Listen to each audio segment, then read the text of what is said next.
Good afternoon. Welcome to Cool Springs. Today is Wednesday, September the 24th, 2025, and this is our series, Heroes and Heroines of the Church Era. The person we're looking at today is a woman who was a missionary. Her name is Amy Carmichael. She was born in the country of Ireland in the year 1867, and she lived until 1951, so she was in her 80s when she died.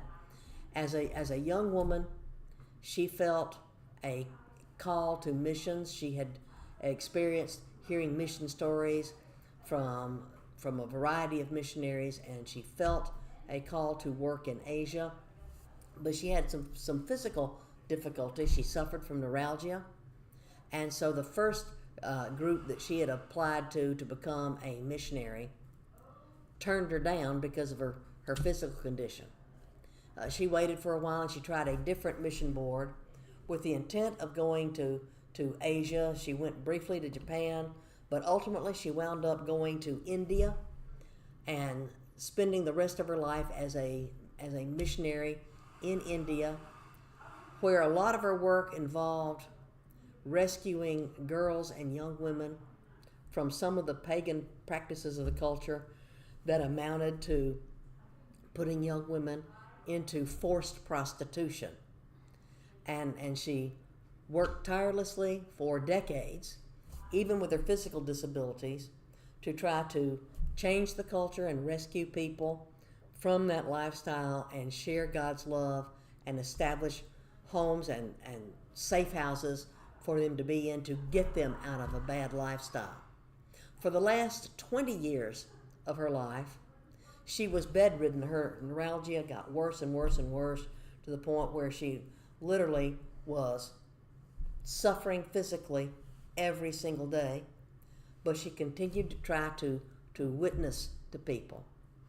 When she died, she requested to be buried right there in India where she had been working for so many years. And she didn't want a big gravestone or any kind of a big monument, but just to simply go ahead and bury her so that money wouldn't be distracted from the mission work to pay for a memorial for her.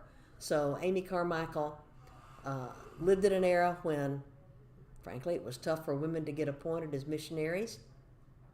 A lot of times the only way a woman would be going to the mission field would be if she was going as the wife of a husband who was appointed to a mission work. But sometimes women were able to be sent largely by monies that had been raised by other women to send them to do mission work, particularly among women, and that was certainly Miss Carmichael's work. Was she worked with young women and girls, providing for their needs physically, but as well as providing for their most important need, which was the spiritual saving knowledge of who Jesus is.